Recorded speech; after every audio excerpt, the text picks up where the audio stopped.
반갑습니다. 안녕하세요. 반갑습니다. 네, 조영 전 원내대표님께서 당 대표 출사표를 던지셨습니다. 이 당 활동한 지 상당히 오래되시고 이런데 지금 당 대표는 처음 도전이시잖아요. 예, 두 번째 도전입니다. 당 대표를 예, 옛날 이정현 대표 될 때 한번 경쟁했어요. 이정현 대표 할 때. 그때 예. 2등 했죠. 예, 그때 상당히 어려운 시기였는데 예. 도전을 하셨네요. 예. 당 대표 좀 관계가 좀 우량할 수 있겠습니다. 예. 지금 당이 겨우 이번에 이제 재보선에서 한번 승리를 했었는데 앞으로 길이 또 참 첩첩만리 아니겠습니까? 예. 그 심정이 어떻습니까? 참 무거운 짐이지요. 이번 당 대표가 내년 정권 교체를 반드시 이루는 틀을 닦아야 되는 당 대표이고 그 틀을 닦기 위해서는 야권 대통합과 그다음에 우리 국민의힘 대혁신 두 가지가 이루어져야 하거든요. 그런 점에서 제가 대통합과 혁신의 가장 적임자다 그렇게 생각을 하고 엄청나게 어렵고 무거운 짐이지만은 제가 질 결심을 하게 됐습니다. 국민의 당과의 통합도 거의 구분응선을 넘었고 또 제가 당대표가 되면 윤석열 전 검찰총장도 곧바로 아마 입당시킬 수 있을 것입니다. 그래서 통합이 되면 민주당과의 대결에서 이기기 위한 구조적인 틀이 마련되는 것이고 또 정책이라든지 우리 당의 노선 이런 것들을 대혁신해서 많은 국민들이 매력을 느끼는 정당, 대한정당 이렇게 하기 위한 대혁신. 저는 지난 1년간 원내대표를 해와서 중단 없이 또 시간 허비 없이 이 일을 직접 할 수 있다. 또 어려운 상황에서 지난 1년간 당을 맡아서 4.7 재보궐선거를 승리로 이끌었다. 이런 점들이 다른 후보보다는 제가 가진 장점이라고 생각을 합니다. 이제 대표님 같은 경우는 이 여의도 국회에서는 금방 말씀하신 이 당의 혁신과 야권 통합 이게 많은 기여를 해오셨다는 다 아는데 그 여의도를 벗어난 사람들은 잘 모르는 것 같아요. 특히 혁신 부분에 대해서는 조금 이렇게 거리가 먼 분 아니냐. 통합은 이룰 수 있을 것 같다. 뭐 이런 이야기들이 저도 많이 들었거든요. 예. 그래서 그 부분에 대해서 좀 한 말씀 부탁드리겠습니다. 제가 얼마나 혁신적인지 같이 일해본 분들은 다 잘 알아요. 그러니까요. 예. 사실 지난 1년간 이번 5.18 과정에서도 나왔습니다만은 호남 동행, 그다음에 우리 당의 사과, 그다음에 여러 가지 당의 지지율을 올리기 위한 여러 가지 조치들을 많이 취했습니다. 그래서 아는 사람들은 제만큼 혁신적인 사람이 없다고 생각을 하는데 그것을 제 입으로 혁신하고 매일 안 떠드니까 사람들에게 그런 이미지가 덜 전달됐죠.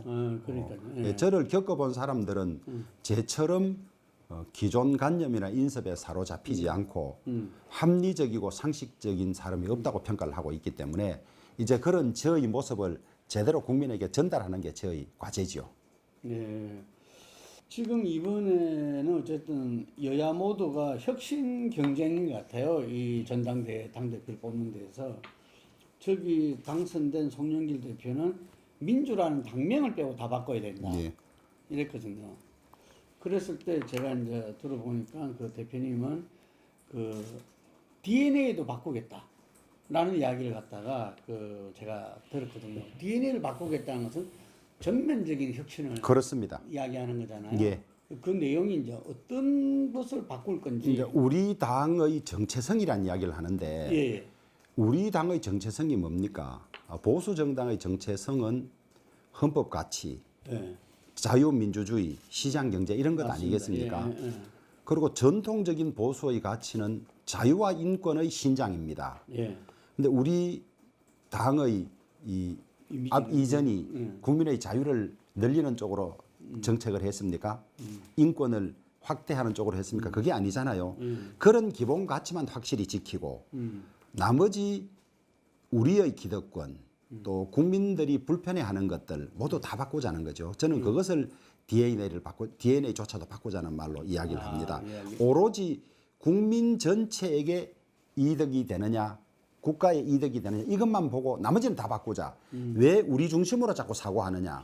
국민 중심으로 나라 전체 중심으로 하자. 그 표현을 DNA조차도 바꿀 수 있다고 이야기했습니다. 그다음 하나가 이제 그 영남당 문제가 나오고 있어요. 예.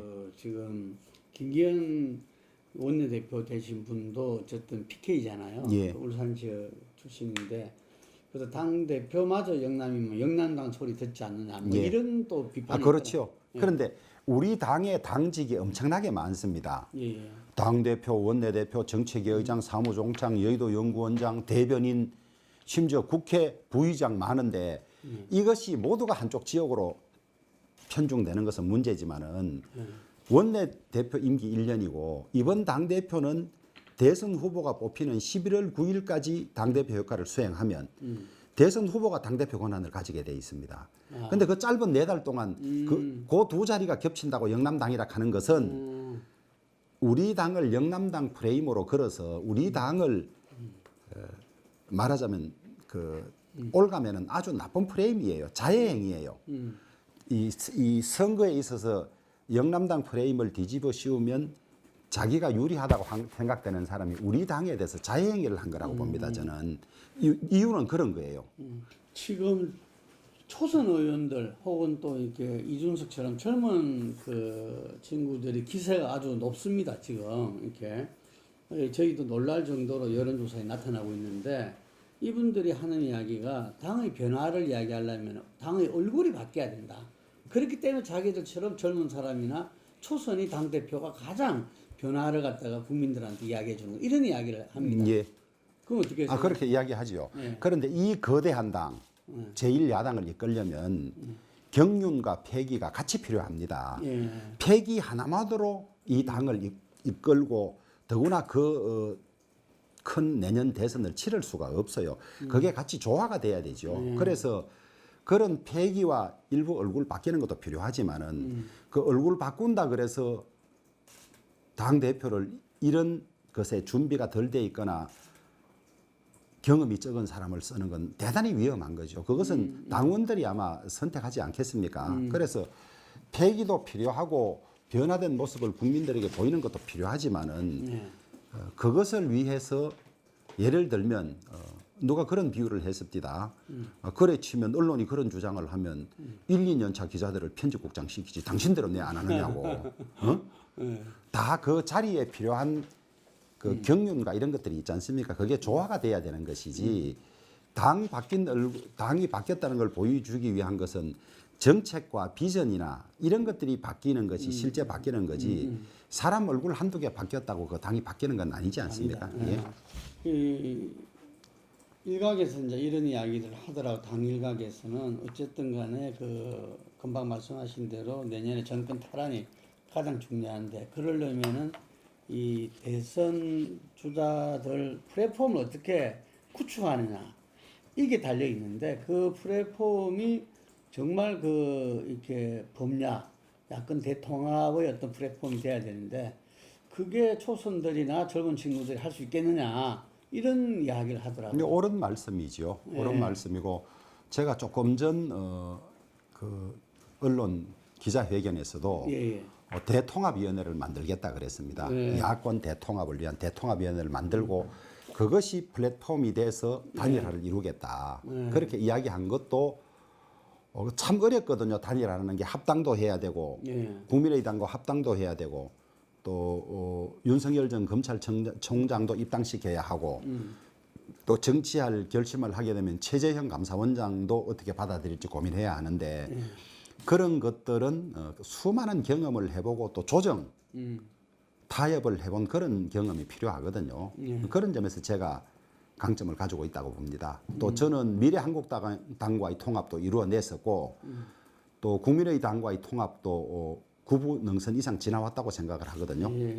현임이 당대표가 되면은 확 진행할 수 있다 이런 얘기죠. 그 다음 문제는 이제 아마 이 지금 당으로서는 현안 중에 가장 클 건데 윤석열 전 총장의 입당 문제. 근데 그쪽에 좀 연결되는 사람들 이야기를 들어보면은 이런 정서를 갖고 있답니다. 국민의힘에 들어가는 순간에 지지율이 곤두박질할 것이다. 자기를 기대하고 했던 그런 이 중도 성향의 많은 분들이 실망해서 떨어질 수 있다. 과연 지금 국민의힘이 그렇게 바뀌었느냐? 지금 평가는 그렇게 바뀌었다고 볼 수 없다. 저는 우리 국민의힘에 대해서 이런 걱정을 많이 한다. 우리 국민의힘에 대해서 부정적인 이야기를 자꾸 하는 것도 언론이나 민주당의 나쁜 프레임이에요. 네. 모든 정당이 긍정적인 효과와 부정적인 효과를 다 같이 가지고 있죠. 그렇죠. 예. 근데 민주당은 훨씬 더 변해야 되죠. 그러면 민주당 지금 보십시오. 반대 목소리 나오지 못하죠. 청와대에서 한마디도 못하죠.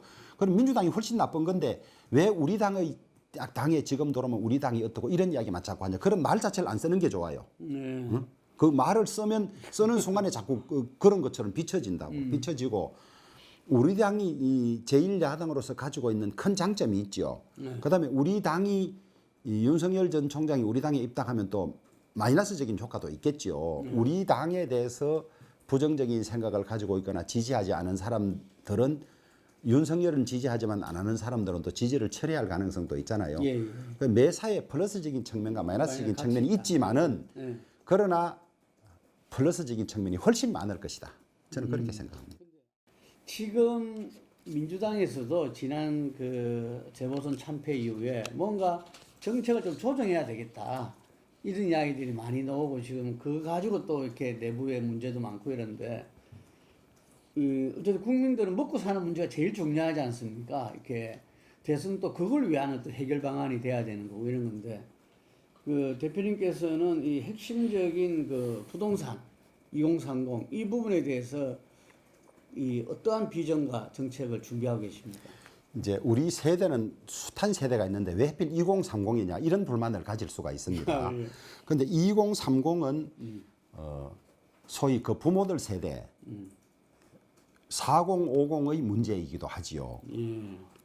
내 자식이 학교를 마치고 일자리를 못 가진다. 그 다음에 주거 안정이 안 된다. 이러면 2030 자신들의 문제이기도 하지만 그 부모도 걱정거리 아니겠습니까? 맞습니다. 그래서 이게 한 세대의 문제가 아니라 전 세대에 걸친 문제다. 그리고 우리 저출산이 국가적인 문제로 되어 있는데 2030이 직장도 없고 주거가 안정돼야 결혼도 하고 출산도 할 것 아닙니까? 그래서 이걸 그냥 2030 세대의 문제가 아니라 큰 국가적인 과제를 여러 개 해결할 수 있는 과제라는 거죠. 과제라는 거고 일자리가 가장 좋은 복지라는 말이 있듯이 일자리를 많이 만들어야 하는데 지금 AI라든지 자동화라든지 이런 걸로 일자리는 점점 줄어들지 않습니까? 그렇죠. 그런데 그 문제를 그럼 근본적으로 어떻게 해결할 것이냐? OECD나 그다음에 IMF나 이런 데서 연구해낸 전문가들의 의견을 보면 우리나라가 강성 귀족 노조의 특권이 너무 많다는 거예요. 이것을 깨지 않고는 안 된다. 이 문제를 가지고 실험적으로 한 것이 광주형 일자리 아닙니까? 그래서 그 민노총 위주의 강성 귀족 노조의 특권을 대폭 양보받는 조치가 없이는 일자리가 안 늘어난다는 거죠. 그래서 그걸로서 딴 무슨 여러 가지 일자리 창출 노력도 해야 되겠지만은 우리나라 노동시장의 근본적인 모순이랄까 부조리 저 문제를 해결해야 되는 거죠. 국가적 사회적 대타협을 이뤄야 되겠죠. 그렇습니다. 사회적 대타협이 되든 아니면 입법을 통해서 해결하든 이제 저것이 돼야만 되는 것이죠. 예를 들면 같은 공장 안에서 대기업 노조원은 1억 훨씬 넘는 연봉을 받고 또 대기업 비정규직은 그 절반의 월급을 받고 또 하청업체 비정규직은 같은 일을 하면서 그것도 절반을 받는 이 구조는 안 되는 거죠. 좋은 일자리를 공유해야 되는 거죠. 그래서 사회적 대타협이 되면 가장 좋고 그것이 안 되면 입법을 통해서라도 그런 걸 실현해야 일자리가 늘어난다 이것이고 그다음에 주택 문제는 지금 민주당식 접근 방법은 아주 잘못됐죠. 수십 번의 정책을 썼지만 다 실패했지 않습니까? 방향이 잘못됐기 때문에 그래요. 필요한 곳에 필요한 집을 많이 지어야 돼요. 멀리 지으면 소용이 없죠. 사람들이 선호하지 않은 지역에 지으면 소용이 없지 않습니까? 그래서 역세권 중심이나 혹은 오래된 주택에 대해서 용적률을 높여서 많은 주택을 공급하고 그다음에 그린벨트라고 하지만은 지금 가보면 산림보다는 비닐하우스로 뒤덮인 데가 많아요. 그런데도 발상을 전환해서 예전에 200만 호 주택 사업이라고 대폭 공급했듯이 대폭적인 공급으로 주택 문제를 해결해 줘야 된다. 예전에는 월급 받아서 모아서 작은 전세집에서 또 모아서 큰 전세집으로 대출해서 내 집이 됐는데 이제는 그게 불가능하니까 젊은이들이 절망하고 분노하는 거 아니겠습니까? 예. 그 문제를 많은 주택 공급으로 노력하면 내 집을 가질 수 있도록 하는 정책도 가장 중요한 과제로 놓고 해결해야 된다고 봅니다.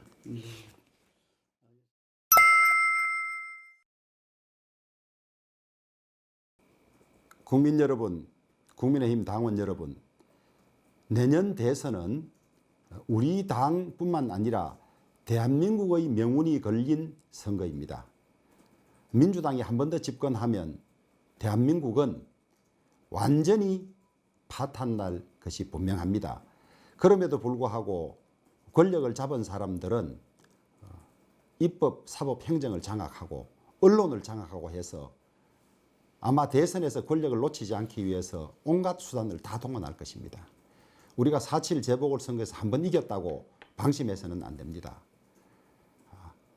국가가 운명이 풍전등화라는 생각으로 모든 야권은 하나로 단일화해야 하고 또 국민의 눈높이에 맞추어서 DNA까지도 바꾸어서라도 국민들로부터 인정을 받아야 합니다.